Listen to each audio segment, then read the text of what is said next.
യെശയ്യാവ് അധ്യായം 27. അന്നാളിൽ യഹോവ കടുപ്പവും വലിപ്പവും ബലവുമുള്ള തൻ്റെ വാൾ കൊണ്ട് വിദ്രുത സർപ്പമായ ലിവ്യാഥാനെയും വക്ര സർപ്പമായ ലിവ്യാഥാനെയും സന്ദർശിക്കും. സമുദ്രത്തിലെ മഹാസർപ്പത്തെ അവൻ കൊന്നുകളയും. അന്നു നിങ്ങൾ മനോഹരമായ ഒരു മുന്തിരിത്തോട്ടത്തെപ്പറ്റി പാട്ടുപാടുവിൻ. യഹോവയായ ഞാൻ അതിനെ സൂക്ഷിക്കും, ക്ഷണം പ്രതി ഞാൻ അതിനെ നനയ്ക്കും.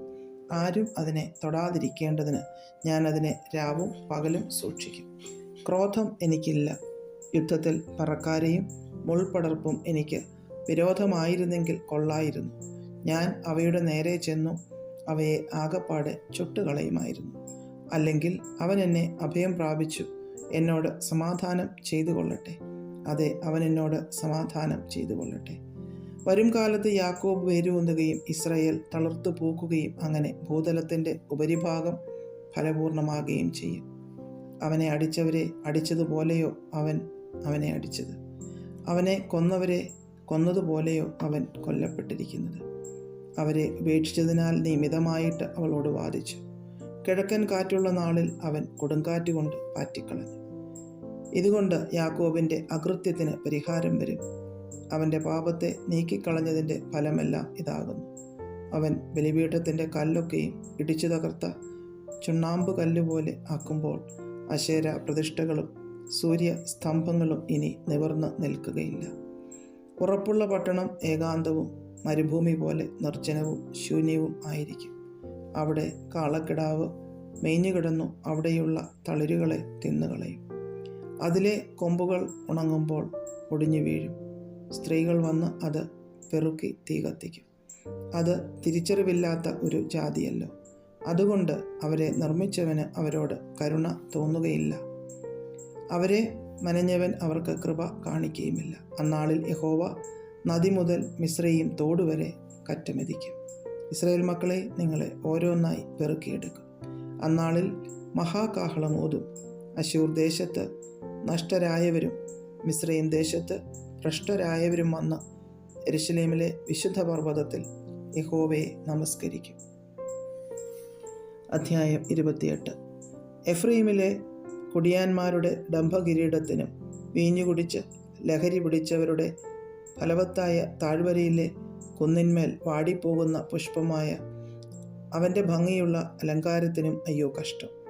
ഇതാ, ശക്തിയും ബലവുമുള്ള ഒരുത്തൻ കർത്താവിങ്കിൽ നിന്ന് വരുന്നു. തകർത്ത കൊടുങ്കാറ്റോടു കൂടിയ കന്മഴ പോലെയും കവിഞ്ഞൊഴുകുന്ന മഹാജലപ്രവാഹം പോലെയും അവൻ അവരെ വെറും കൈകൊണ്ട് നിലത്ത് തള്ളിയിടും. എഫ്രയീമിലെ കുടിയാന്മാരുടെ ഡംഭകിരീടം അവൻ കാൽകൊണ്ട് ചവിട്ടിക്കളയും. ഫലവത്തായ താഴ്വരയിലെ കുന്നിന്മേൽ വാടിപ്പോകുന്ന പുഷ്പമായ അവൻ്റെ ഭംഗിയുള്ള അലങ്കാരം ഫലശേഖര കാലത്തിന് മുമ്പേ പഴുത്തതും കാണുന്നവൻ ഉടനെ പറിച്ച് തിന്നുകളയുന്നതുമായ അത്തിപ്പഴം പോലെ ഇരിക്കും. അന്നാളിൽ സൈന്യങ്ങളുടെ യഹോവ തൻ്റെ ജനത്തിൻ്റെ ശേഷിപ്പിന് മഹത്വമുള്ള ഒരു കിരീടവും ഭംഗിയുള്ള ഒരു മുടിയും, ന്യായവിസ്താരം കഴിപ്പാൻ ഇരിക്കുന്നവന് ന്യായത്തിൻ്റെ ആത്മാവും, പട്ടണവാതിൽക്കൽ വെച്ച് പടയെ മടക്കിക്കളയുന്നവർക്ക് വീര്യബലവും ആയിരിക്കും. എന്നാൽ ഇവരും വീഞ്ഞു കുടിച്ച് ചാഞ്ചാടുകയും മദ്യപിച്ച് ആടി നടക്കുകയും ചെയ്യുന്നു. പുരോഹിതനും പ്രവാചകനും മദ്യപാനം ചെയ്ത് ചാഞ്ചാടുകയും വീഞ്ഞു കുടിച്ച് മത്തരാകുകയും മദ്യപിച്ച് ആടി നടക്കുകയും ചെയ്യുന്നു.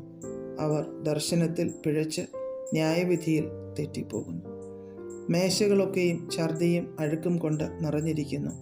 ഒരു സ്ഥലവും ശേഷിപ്പില്ല. ആർക്കാകുന്നു ഇവൻ പരിജ്ഞാനം ഉപദേശിപ്പാൻ പോകുന്നത്? ആരെയാകുന്നു അവൻ പ്രസംഗം ഗ്രഹിപ്പിപ്പ് പോകുന്നത്? പാലുകുടി മാറിയവരെയോ മുലകുടി വിട്ടവരെയോ? ചട്ടത്തിന്മേൽ ചട്ടം, ചട്ടത്തിന്മേൽ ചട്ടം, സൂത്രത്തിന്മേൽ സൂത്രം, സൂത്രത്തിന്മേൽ സൂത്രം, ഇവിടെ അല്പം അവിടെ അല്പം എന്ന് അവർ പറയുന്നു. അതെ, വിക്കി വിക്കി പറയുന്ന അധരങ്ങളാലും അന്യഭാഷയിലും അവൻ ഈ ജനത്തോട് സംസാരിക്കും. ഇതാകുന്നു സ്വസ്ഥത, ക്ഷീണിച്ചിരിക്കുന്നവന് സ്വസ്ഥത കൊടുപ്പിൻ. ഇതാകുന്നു വിശ്രാമം എന്ന് അവൻ അവരോട് അരുളി ചെയ്തു. എങ്കിലും കേൾപ്പാൻ അവർക്ക് മനസ്സില്ലായിരുന്നു. ആകയാൽ അവർ ചെന്ന് പുറകോട്ട് വീണ് തകർന്നു കുടുക്കിൽ അകപ്പെട്ട് പിടിപെടേണ്ടതിന് യഹോവയുടെ വചനം അവർക്ക് ചട്ടത്തിന്മേൽ ചട്ടം, ചട്ടത്തിന്മേൽ ചട്ടം, സൂത്രത്തിന്മേൽ സൂത്രം, സൂത്രത്തിന്മേൽ സൂത്രം, ഇവിടെ അല്പം അവിടെ അല്പം എന്ന് ആയിരിക്കും. അതുകൊണ്ട് യെരൂശലേമിലെ ഈ ജനത്തിൻ്റെ അധിപതികളായ പരിഹാസികളെ, യഹോവയുടെ വചനം കേൾപ്പിൻ. ഞങ്ങൾ മരണത്തോട് സഖ്യതയും പാതാളത്തോട് ഉടമ്പടിയും ചെയ്തിരിക്കുന്നു. പ്രവഹിക്കുന്ന ബാധ ആക്രമിക്കുമ്പോൾ അത് ഞങ്ങളോട് അടുത്തു വരികയില്ല. ഞങ്ങൾ ഭോഷ്കിനെ ശരണമാക്കി വ്യാജത്തിൽ ഒളിച്ചിരിക്കുന്നു എന്ന് നിങ്ങൾ പറഞ്ഞുവല്ലോ. അതുകൊണ്ട് യഹോവയായ കർത്താവ് ഇപ്രകാരം അരുളിച്ചെയ്യുന്നു: ഇതാ, ഞാൻ സിയോനിൽ ഉറപ്പുള്ള അടിസ്ഥാനമായിട്ട് ശോധന ചെയ്ത കല്ലും വിലയേറിയ മൂലക്കല്ലുമായി ഒരു അടിസ്ഥാനക്കല്ല് ഇട്ടിരിക്കുന്നു. വിശ്വസിക്കുന്നവൻ ഓടിപ്പോകയില്ല. ഞാൻ ന്യായത്തെ അളവ് ചരടും നീതിയെ തൂക്കുകട്ടയും ആക്കി വയ്ക്കും. കന്മഴ വ്യാജശരണത്തെ നീക്കിക്കളയും. വെള്ളം ഒളിപ്പിടത്തെ ഒഴുക്കി കൊണ്ടുപോകും. മരണത്തോടുള്ള നിങ്ങളുടെ സഖ്യത ദുർബലമാകും. പാതാളത്തോടുള്ള നിങ്ങളുടെ ഉടമ്പടി നിലനിൽക്കയില്ല. പ്രവഹിക്കുന്ന ബാധ ആക്രമിക്കുമ്പോൾ നിങ്ങൾ തകർന്നു പോകും. അത് ആക്രമിക്കുമ്പോഴേക്കും നിങ്ങളെ പിടിക്കും. അത് രാവിലെ തോറും രാവും പകലും ആക്രമിക്കും. അതിൻ്റെ ശ്രുതി കേൾക്കുന്ന മാത്രയ്ക്ക് നടുക്കമുണ്ടാകും. കിടക്ക ഒരുത്തിന് നിവർന്നു കിടപ്പാൻ നീളം പോരാത്തതും പുതപ്പാൻ വീതി പോരാത്തതുമാകും. യഹോവ തൻ്റെ പ്രവൃത്തിയെ, തൻ്റെ ആശ്ചര്യ പ്രവൃത്തിയെ തന്നെ ചെയ്യേണ്ടതിനും തൻ്റെ അപൂർവ ക്രിയയെ തന്നെ നടത്തേണ്ടതിനും പെറാസീം മലയിൽ എന്ന പോലെ എഴുന്നേൽക്കുകയും ഗിബെയോൻ താഴ്വരയിൽ എന്ന പോലെ കോപിക്കുകയും ചെയ്യും. ആകയാൽ നിങ്ങളുടെ ബന്ധനങ്ങൾ മുറുകിപ്പോകാതെ ഇരിക്കേണ്ടതിന് നിങ്ങൾ പരിഹാസികൾ ആയിരിക്കരുത്.